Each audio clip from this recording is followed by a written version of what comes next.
Hi friends, இன்றைக்கி எங்கள் அம்மா வீட்டில் என்ன லஞ்சுன்னு பார்க்கலாம் வாங்க. சுட சுட சாதம், மணத்தக்காளி சுண்டைக்காய் போட்டு சூப்பராக வத்த குழம்பு வச்சுருக்காங்க. செம்ம சூப்பராக இருக்குது. எனக்கு இப்பயே சாப்பிடணும் போல் இருக்குது. அடுத்தது தயிர், மிளகு ரசம், சாம்பார், முட்டை கேரட் பொரியல். அதை முட்டை கேரட் பொரியல் எப்படி செஞ்சோன்ற சின்ன ஒரு டிப்ஸ் கொடுத்துட்றேன்.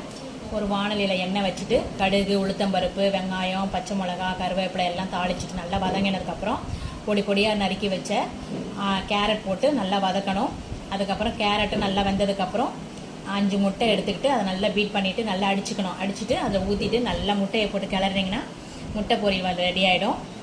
அதுக்கப்புறம் மஞ்சள் தூளும் உப்பும் போட்டு இறக்குனீங்கன்னா சூப்பரான கேரட் முட்டை பொரியல் தயார்.